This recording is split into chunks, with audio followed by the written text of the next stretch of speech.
Okay, so this is our second of our recordings. This is immunologic deficiency disorders. We are going to focus on HIV, and which then goes into AIDS. We will discuss a little bit of epidemiology, maybe not a lot. We're going to look at a little bit of patho. We're going to look at some associated illnesses. We're going to look at some diagnostics and then some therapeutic management. All right. So HIV, AIDS, it can be transmitted horizontally or vertically. Remember, this is some stuff that we're going to have to educate our patients on. Remember, our patient population is infancy through the teen years and maybe the early 20s, depending on some situations. So educating our patients on how it's transmitted and things like that. So horizontal transmission is typically through sexual contact, blood, and body fluids. Vertical transmission would be done through perinatally, so that HIV-infected mother gives it to the baby while it's in utero or during the delivery process. Also, with the vertical transmission, they are also considering transmission via breast milk. When we think about HIV and AIDS, one of the things that it attacks are those CD4 and T cells. They become very dysfunctional, and then this allows for opportunistic illnesses to become rapid. And typically, it's those opportunistic infections that kill the patient. We can typically diagnose these babies by 1 to 4 months of age.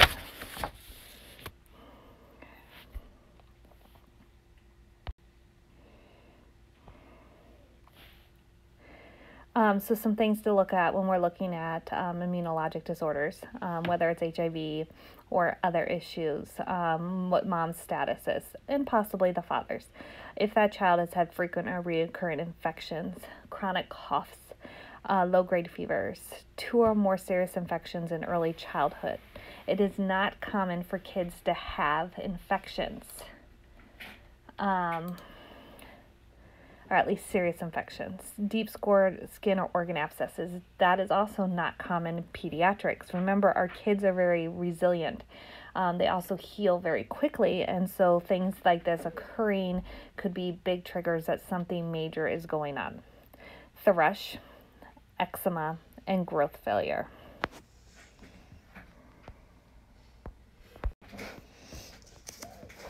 Okay. So management of HIV in children, one of the big things to think about is management is antiretroviral meds. Antiretroviral meds include protease inhibitors, nucleoside reverse transcriptase inhibitors, and non-nucleoside reverse transcriptase inhibitors, antibiotics such as Septra, Bactrim, Flagyl, things like that. The HAART, highly active antiretroviral therapy, is a big thing with pediatrics and adults with HIV. And AIDS is the management of a variety of meds and adherence to these programs, because adherence to the meds is what we have been finding that increases the likelihood of these patients living longer, healthier lives. Also, while the mom is pregnant, her use and adherence of her antiretroviral drugs will help protect the fetus and maybe even help the fetus from contracting HIV. We also want to look for those signs and symptoms of failure to thrive. So poor growth rate, poor nutrition, lethargic issues, things like that. Nutritional deficiencies, because these could all show that this kid is sick. We want to avoid infections. We want to promote compliance with good nutrition. Pain management is more along the lines of when they're getting treatment and labs drawn, things like that. Comfort measures during those things. HIV typically, unless there's like a major infection or something going on, is typically not painful. Okay. It is not uncommon for these kids to prevent other infections from occurring is to put them on these prophylactic antibiotics. Okay. So other things with education and management is educating the child and the family on the transmission and how to control infections. So hand hygiene, personal protective equipment, good cleaning of things around the house, preparation of foods, things like that. That's going to help keep this child healthier. And the family, because it's not uncommon that if the child has it, they more than likely got it from a family member, and so there's somebody else in the family that has it. Safety issues, how it is, how it's transmitted,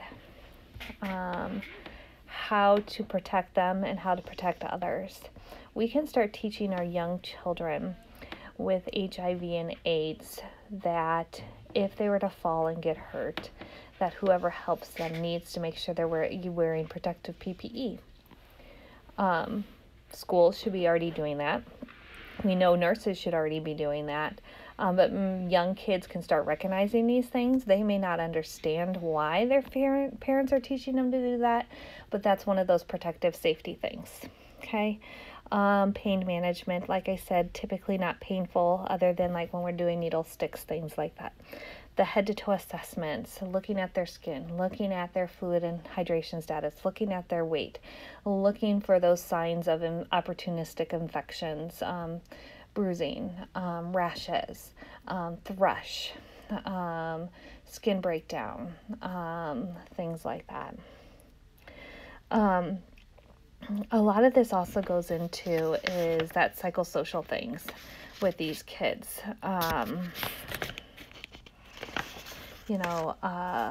When the child should start understanding that they have the disease.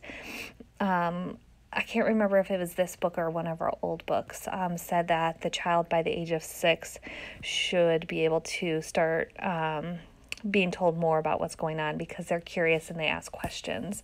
I think some of that is individualized by the child, but you can start teaching your child with HIV from a young age some of those standard precautions, and then as they start getting to elementary school, you can start teaching them why they are this way, why they are, why they need to be careful, and how to protect themselves and others. Also, some other things to kind of think about is encouraging the mother to take care of herself if she has the disease process, because she needs to be healthy to help the child. Also, we need to help with psychosocial concerns with the family is what if the parent dies? Who's going to take care of the kid? And who's going to take care of the kid and understands what's going on? So kind of having that long-term family planning things going on. Also looking at the financial concerns that if the child has the disease, more than likely the family has, another person in the family has the disease. And the antiretroviral drugs are extremely expensive. So it's something that you have to think about in terms of are these kids and families able to afford their medications and the multiple doctor's appointments. These kids will need to go to multiple doctor's appointments. So maybe we need to work with groups and have the kids' doctor's appointments fall on the same days as the parents' doctor's appointments so that they go to one and then they go to the other so the parents aren't having to take off 2 separate days of work. The kid's going to go to school and the confidentiality with that. Remember, patients that have HIV and AIDS do not have to disclose that they have it. So places that work with people, they should be following standard precautions whenever they come in contact with body fluids. So technically, the parents don't need to tell the school that their child has the disease. That the parents won't be held liable for the child's disease if it were to be transferred to another child because it was an accident. But that's also when you start coming into these kids as they're getting older. We have to start talking about the fact that they might become sexually active. And then at that point, they would have to disclose that they have the disease.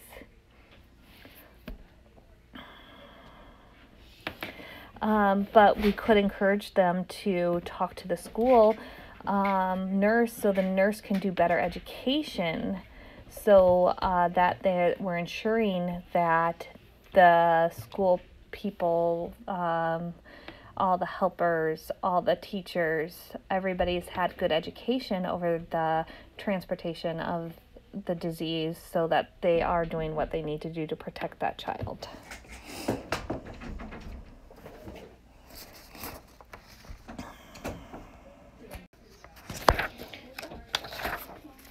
Let's see, signs and symptoms of an infection. So these are things that we would look at in the child that has HIV, failure to thrive. So recognizing that they're not growing appropriately, looking at the growth charts, looking for those recurrent bacterial infections. So what would be signs of infections? Looking for those opportunistic infections like thrush. Diarrhea, chronic or reoccurrent. These kids who have failure to thrive tend to be shorter of stature, have signs of malnutrition. Let's see, they may have cardiomyopathy. They may have CNS abnormalities, neuropsych deficits, developmental disabilities, and delays due to poor nutrition. That can affect their motor skills, so they may be delayed in reaching major milestones. Behavioral issues. We might see hepatosplenomegaly, lymphadenopathy, candidus, things like that. Okay, so just kind of looking over multiple body systems of these kids.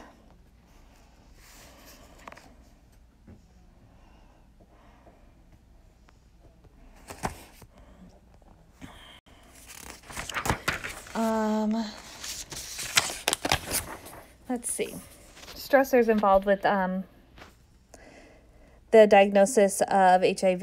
It's incurable at this point. We do know there are people that are living extremely long with the disease, and we may have felt that they are showing low levels of the disease process.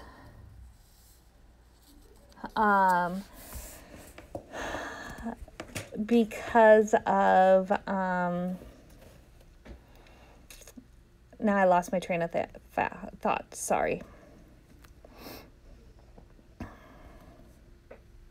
Okay. So we know the diagnosis is incurable.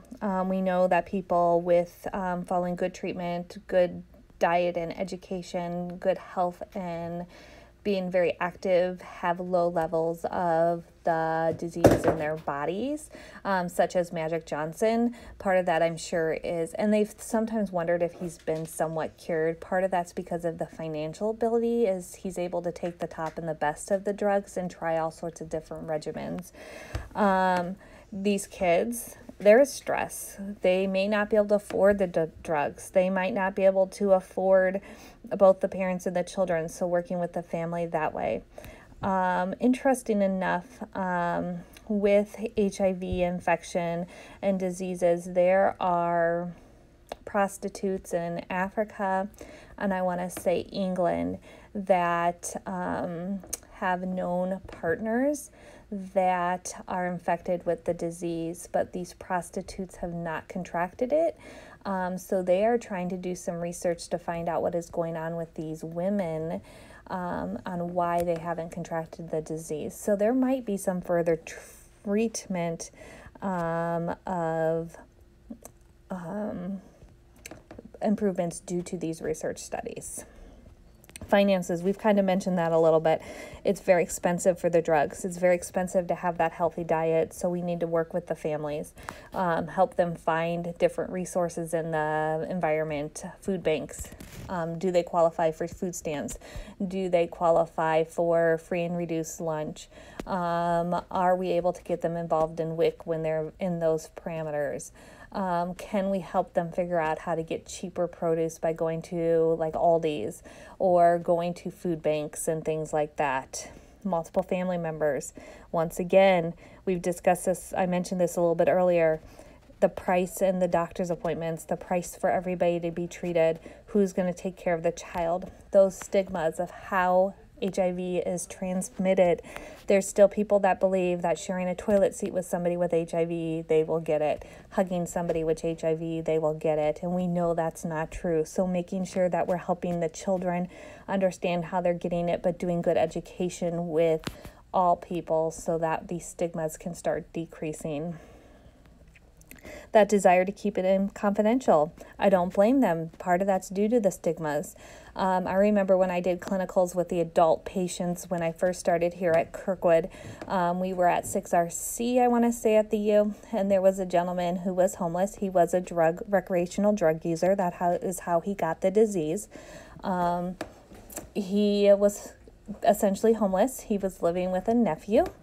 And he was nearing the end stages of his diagnosis. He was having loose stools, throwing up, and having things like that, where the nephew was cleaning things up for him in the house because he was too weak to clean up after himself. His nephew did not know he had the diagnosis, and he was fearful to tell his nephew due to the fact that he would be afraid his nephew would kick him out. So we had people come in and talk to him about the importance of telling his nephew. He wasn't deliberately exposing his nephew to the disease.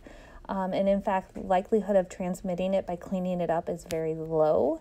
However, there's that possibility. We were teaching family members that were there and around the importance of wearing gloves and cleaning up after his uncle, just for their own safety due to all sorts of different things. So we were trying to do our part without breaking that confidentiality for the patient. And I mentioned the multiple medical appointments and hospitalizations. So it's something that we have to take into consideration when working with these families, because that also has a huge financial toll on the families, but also those family dynamics.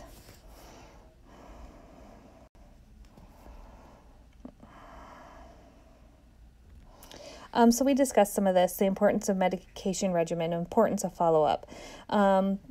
The importance of knowing when to call the doctor. Remember, these kids are going to need to get their immunizations.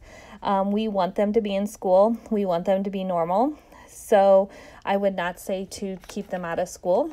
The parents may want to be a little bit more cautious when there's illnesses in the school, but that doesn't mean they'll just keep the kid home. Making sure the kid has a less stressful life, because as you know, stress makes things... makes your body weaker and can increase the likelihood of illness. So we got to keep those things in consideration. And then I think we've gone into some HIV and education, but also talking about how is it transmitted, needles, sex, recreational drug use. It can be sometimes transmitted by getting tattoos, but that would be if you're using unreputed tattoo parlors. I mean, if you go to a parlor where they're doing things that they're appropriately doing, you shouldn't get it. It is no longer transmitted through blood transfusions, things like that. All right, that should be it for our HIV PowerPoint.